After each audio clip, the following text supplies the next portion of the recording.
My dad and uncle started it, Stu and Paul Wedeven. I am the daughter of Stu Wedeven. Started the business back in 1976, the year I was born. So I mentioned to him, I said, what do you think about going on our own? You sell them and I'll build them. Yeah, that didn't sound too bad to him, so took off from there. That was a very busy time in our lives.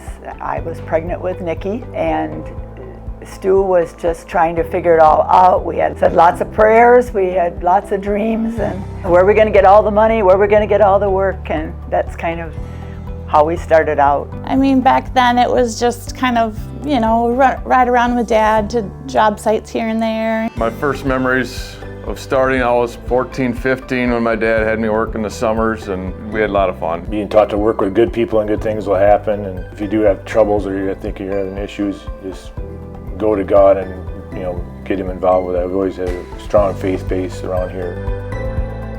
Business is 24/7, lots of phone calls and answering, and we worked out of our kitchen, which was very small, on a countertop that had papers everywhere. And if you knew Stu, he wasn't real organized, but he knew where everything was. Yeah, it was struggling, cooking in the kitchen and managing the business in the kitchen. We're always willing to work, no matter if it's dirty work or whatever had to be done. If you're willing to work, you're usually going to be able to find work. Dad instilled hard work into my blood, I guess, and keep the faith that you just keep going, and it's, you know, one day at a time, one step at a time. And 50 years ago, we didn't know if it would last a year probably. Now it's 50 years later already. All in all, Paul and Stu had a very positive attitude. We're going to make it, we're going to do it.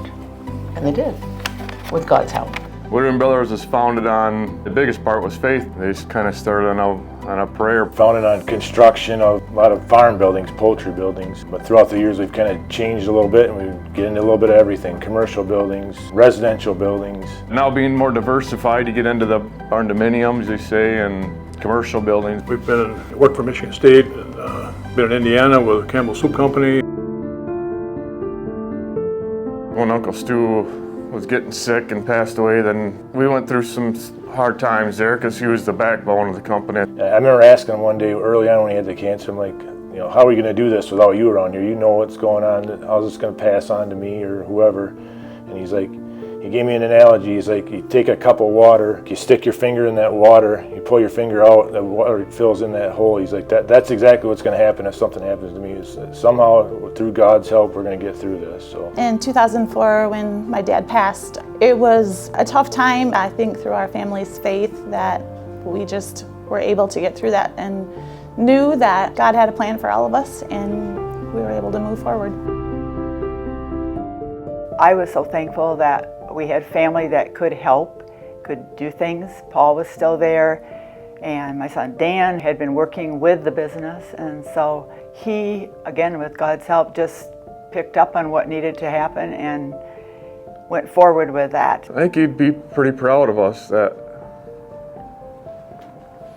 I think he'd be pretty proud of what we do today.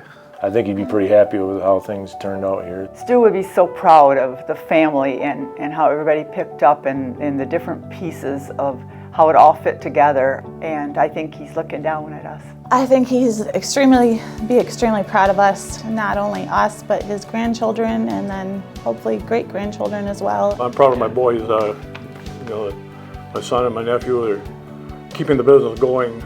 Stu passed and I retired. Them guys keep them going. I'm really proud of them, what they're doing today. Working with my dad, he taught me how to work hard and just keep doing it. Put your head down and work through it, you know. And working alongside your dad can be hard too sometimes, especially when you're young and you know everything at 18, you know. It can be difficult, but we work through it, and here we are today. Now he gets to retire, and I'm still working through it.